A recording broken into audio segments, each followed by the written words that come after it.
support for the poorest and all of that, right? And at the same time, going extra miles to put together a many local vigilantes that could go after. They were supposed to be the forest guard, the first forest guards in eastern Nigeria, then, right? But rather, they decided to criminalize it. If you check all his antecedents, you can say he's a freedom fighter. If he cares so much about himself, here it is. So he lives outside Nigeria, right? He is British, and he was actually doing fine for himself until like some of your what you call your pastors, or yeah, pastors mostly. God calls me or something happened, right? Until Nnamdi Kanu actually received that divine calling. I don't know how to describe it for you, but that's what I believe.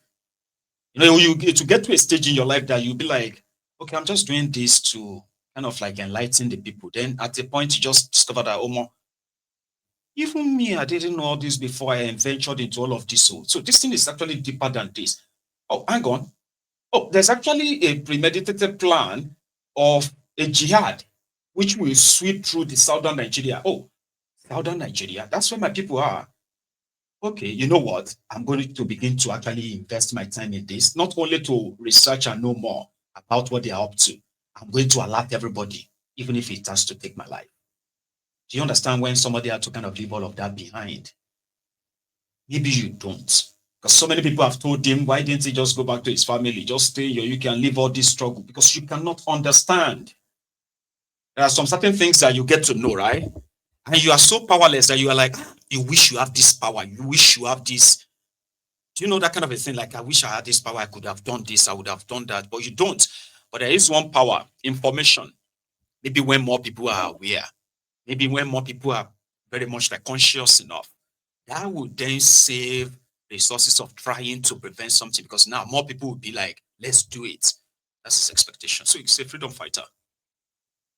Most of the time, they are never really appreciated. He never wished any war or violence on his people or anybody. Nigeria waged violence because of trying to crush them. Nigeria waged war on our own supposed people. Nigeria treats the Igbos as Biafrans. They don't treat them as Nigerians. You get what I mean now? Like, let's say, okay,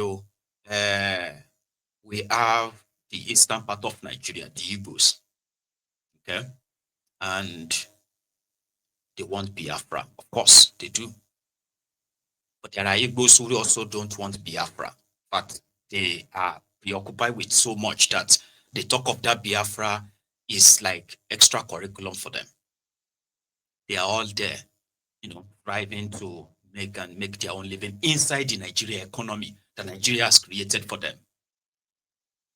Then you have those who are asking for the Biafra, peacefully preaching it, giving reasons why, and all of that stuff. And they are doing so peacefully without harassment or any form of violence.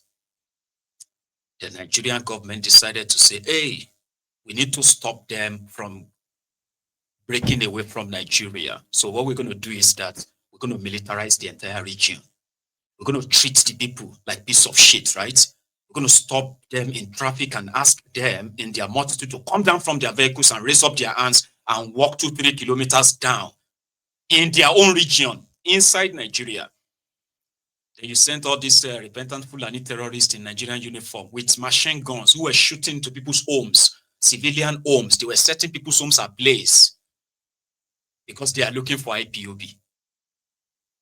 So they terrorized the entire place. They were dropping bomb in Oluosu. And now we discovered that a majority of those they recruited into the Ibubiagu and other armed groups, right? Majority of them are cultists, court guys who are also having the state backing, licensed to kill, court boys, murderers with automatic rifles. And their main job is not to go after the Fulani terrorists who are ransacking the border towns, the villages and communities in eastern Nigeria. They are looking for the IPOB.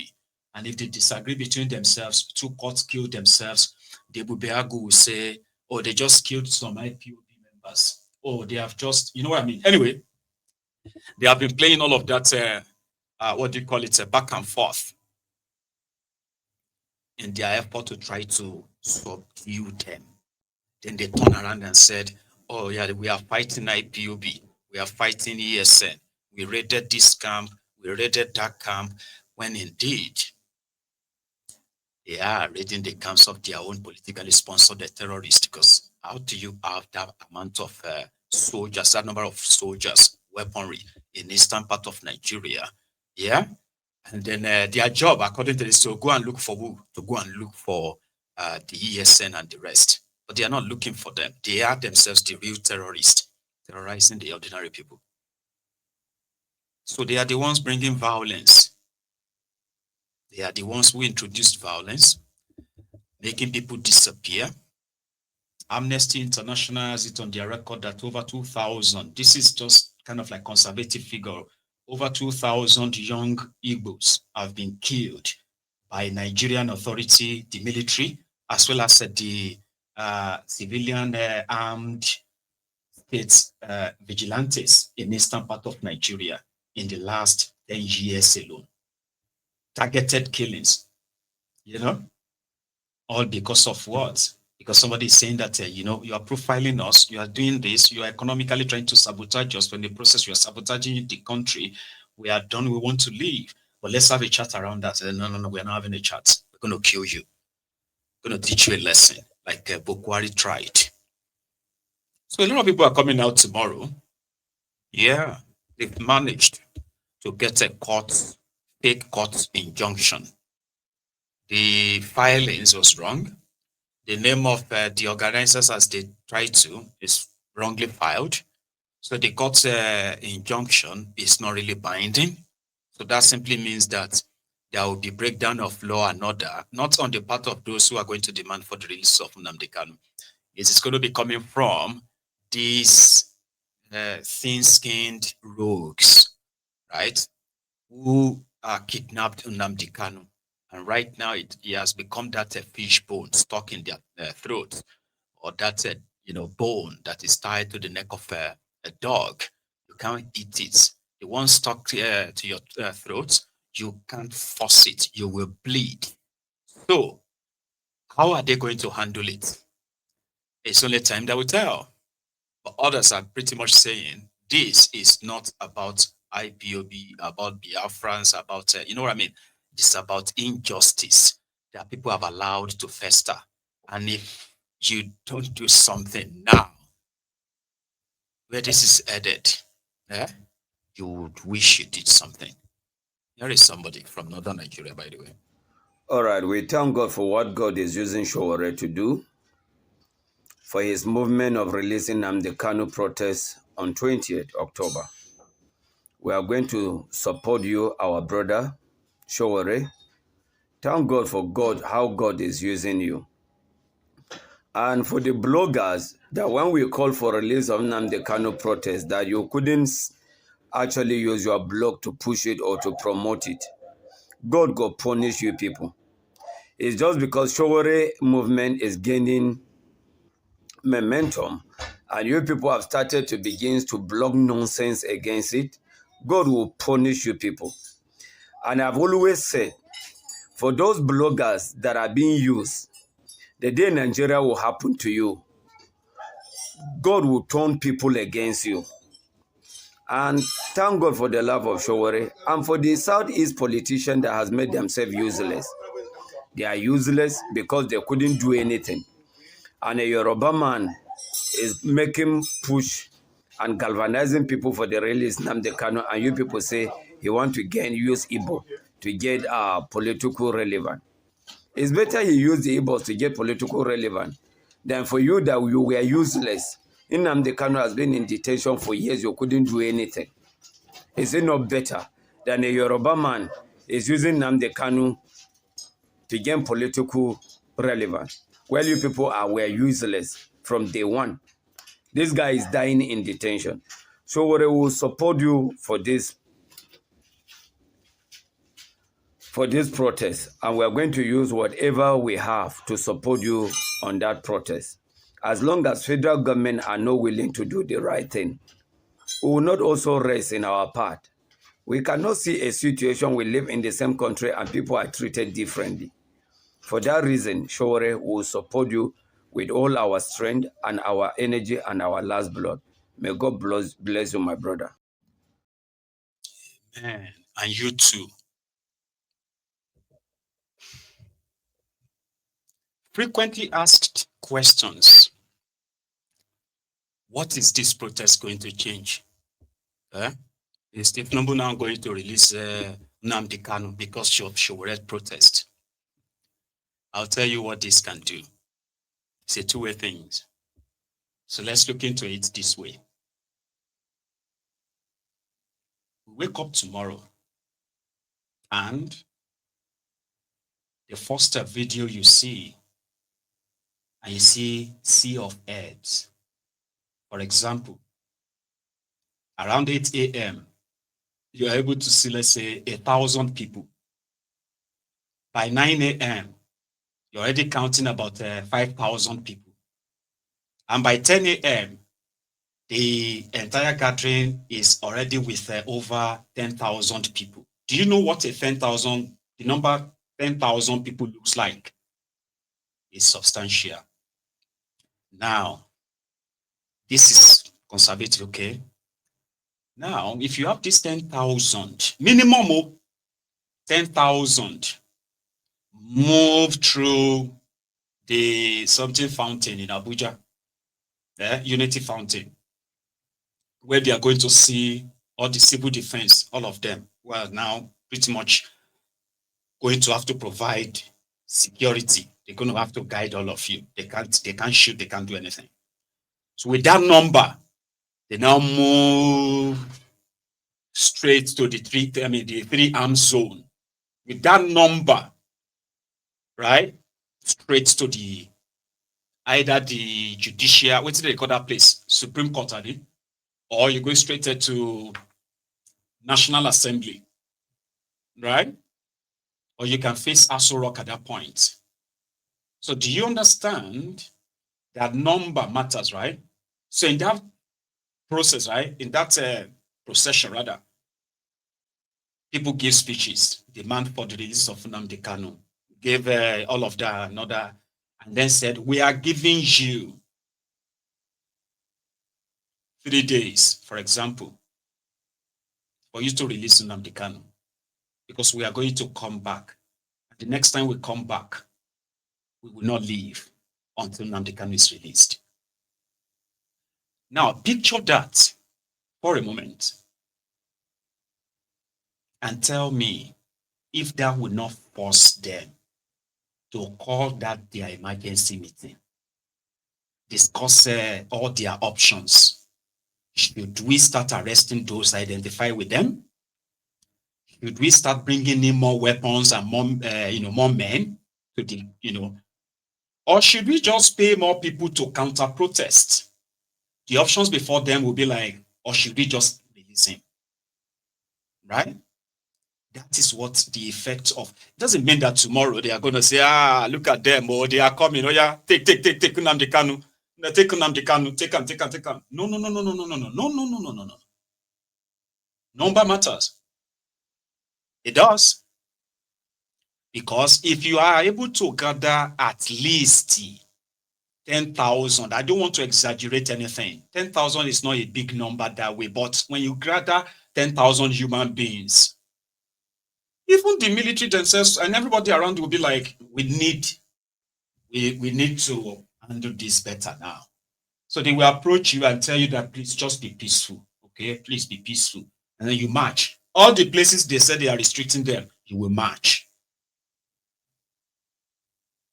But that is not how it happens. So tomorrow, even from tonight, you're going to see all of their military. You are going to see all of their police. They will be showing force in Abuja now. You'll be seeing them drive everywhere. All the military vehicles you've not seen before. All of them, you'll be seeing armor tank. They'll be moving.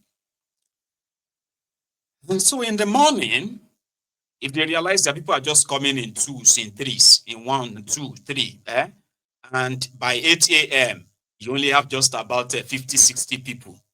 So that one, they'll be like, today go day okay, today go day better. let's wait till 9 o'clock before we start shooting the tear gas. They say, no, give them time. Give them till 11. And by 11 o'clock, you managed to get 200 people. 200 people shout, screaming, free Nnamdi Kanu now, free Nnamdi Kanu now, 200. They say, well, hey, enough of this. No, just shoot them. That's the saddest part.